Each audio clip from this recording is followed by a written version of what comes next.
Siapa yang nak buat bisnes tu, tolong dengar sampai habis. Assalamualaikum warahmatullahi wabarakatuh. Salam sejahtera dan apa khabar. Siapa yang nak buat bisnes yang asalnya dah memang bertahun-tahun makan gaji, tak pernah nak buat bisnes, ataupun mungkin masa duk makan gaji tu sambil-sambilan nak buat bisnes, tolong fikir betul-betul, tolong fikir masak-masak.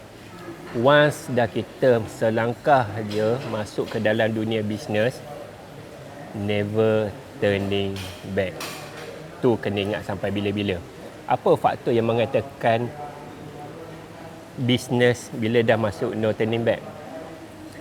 Dalam banyak-banyak benda, dalam banyak-banyak perkara, bila kita buat sesuatu bisnes tu, satu benda ni memang nak kena buat sampai bisnes tu berjaya ataupun lingkup. Okey, satu benda ni yang nak kena buat, iaitu marketing. Marketing ni doesn't matter that whatever platform that you guna, TikTok ke, Facebook ke, Google Ads ke, yang tu satu benda marketing yang tak boleh ditinggalkan langsung. Macam 3 benda yang saya bagi tahu tadi, 3 platform tu. Facebook, TikTok, marketing. Kalau tak boleh buat semua secara serentak, buat satu-satu mengikut objektif yang kita perlukan. Apa objektifnya? Ada setengah bila orang buat bisnes tu, bukan setengah, mostly akan fikirkan nak sales, betul tak? Nak duit masuk cepat, betul. Semua orang buat bisnes, semua benda nak macam tu. Tapi hakikatnya, sebelum datangnya sales, nak kena ada apa dulu? Marketing kan? Bila ada marketing, apa core yang dalam marketing itu yang kita kena tekankan? Awareness tentang produk ataupun services yang kita sedang usahakan. Yang tu yang kita kena ingat sampai bila-bila. Tak kisah niche apa, sama ada produk yang fizikal kita nampak ataupun produk servis yang intangible, yang tak nampak. Macam saya sendiri dulu pernah buat insurans takaful for almost 10 years. Macam mana nak yakinkan produk tu yang kita tak nampak, tapi bila jadi satu kemalangan apa semua tu baru nampak dan baru nak apply, memang tak dapat lah. Jadi saya kena gambarkan sesuatu benda tu supaya boleh nampak ke produk tu pada prospek berkenaan ataupun bakal klien berkenaan.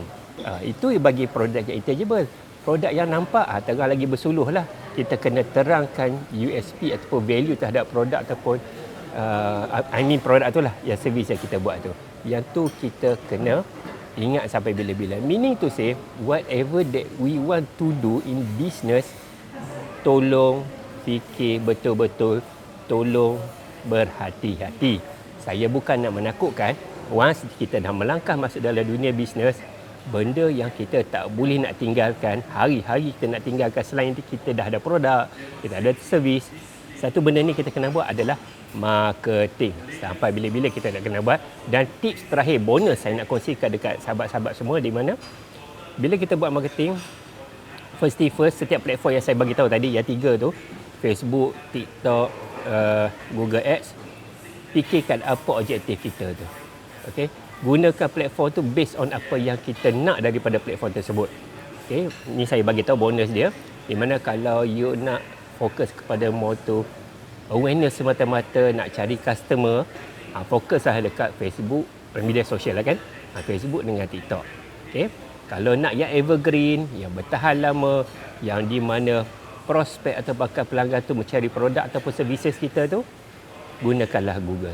Itu yang paling penting. Okey, thank you semua. Itu saja perkongsian saya. Terima kasih. Assalamualaikum warahmatullahi wabarakatuh. Salam sejahtera and bye-bye.